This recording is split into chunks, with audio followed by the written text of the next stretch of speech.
So I'm a bit confused. Now, I've been watching this whole unfortunate ordeal that took place beginning with the assassination of Charlie Kirk. An unfortunate incident, no doubt.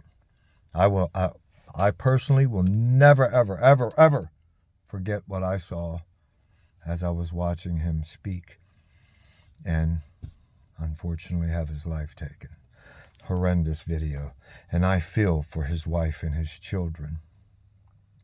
But I do know this.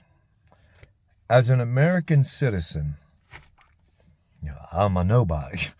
I'm just an American citizen, a working class, poor folk. That's what I am. A man with no voice. But thanks to Charlie Kirk, he gave me a voice and the courage to express it. And I may catch a little bit of flack over this video, and that's okay. Because I'm also bestowed with the courage to express my voice. So this whole ordeal in watching the individuals that have fallen since Charlie Kirk, meaning simply the people that have suffered disciplinary actions, reprimands, that have lost their jobs. And I'm not talking about the people that celebrated the murder of a man on a digital platform in front of his wife and children. If, by the way, you are one of those people that celebrated that, they got a special place in hell for you. For real. I mean, that in itself took us back 300-400 years whenever people gathered together in the town square to watch somebody hang. Screaming, hang him, hang that. Barbarians. Crazy, man. I'm talking about the ones that are caught up in expressing an opinion that differs from Charlie Kirk.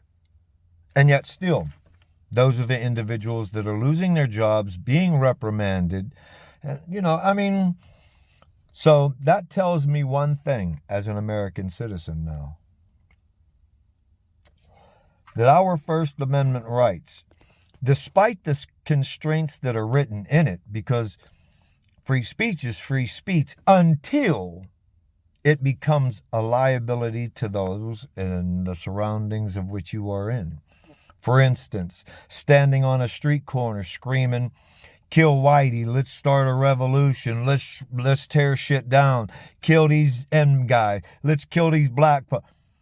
That is not free speech. That's hate speech. And yes and no, it is not protected by the Constitution. Your ass can go to jail for it. Those people that are celebrating the death of Charlie Kirk, that's an American civil liberties argument, and I'm not going to go there. Just know this, that it's immorally wrong, period, point blank, to make fun of anyone who was murdered on national TV or a digital anyone, period, doesn't matter who it is. To make fun of them is just immorally wrong. And people that do that, especially those that call themselves Christians, I hope they slept well that night, because God's got to place a special corner of hell just for you. So my question is simply with regard to the First Amendment, has it been altered now that all of this has taken place? It is okay to express our opinions and beliefs now, just as long as those opinions and beliefs don't go against the status quo. So there is no more First Amendment rights. You have the privilege, not a right. You have a privilege to speak your mind as long as it doesn't go against what someone else is preaching. For instance, I watched a young man on YouTube explain that in a luncheon with other employees, he started discussing the ideologies and the belief systems that Charlie Kirk has established. Mind you, he was not celebrating Charlie Kirk's death.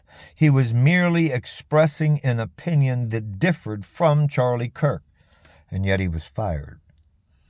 And he wasn't the only one. There's been multiple people who have been fired or been put on some kind of disciplinary action for expressing an opinion that differed from Charlie Kirk's opinion. Not that they celebrated his death, because that's an ugly thing to do, period. That takes a real special kind of ignoramic lowlife to make fun of someone that I can't even fathom it. Crazy. But to lose your job or be disciplined because you spoke an opinion that differed from a man who happened to unfortunately be assassinated, losing your job. So now our according to me, from what I can understand, what I've gathered, my comprehension isn't all that great. I'm a hillbilly. So now I'm left to believe that our First Amendment constitutional right has now become much more conditional than what was written in the Constitution. Now there are moral constraints, ethical constraints that are not spoken of.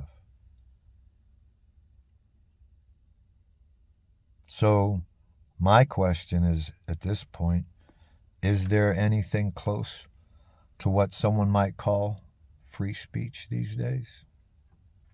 Yeah, there is, as long as you keep it to your damn self.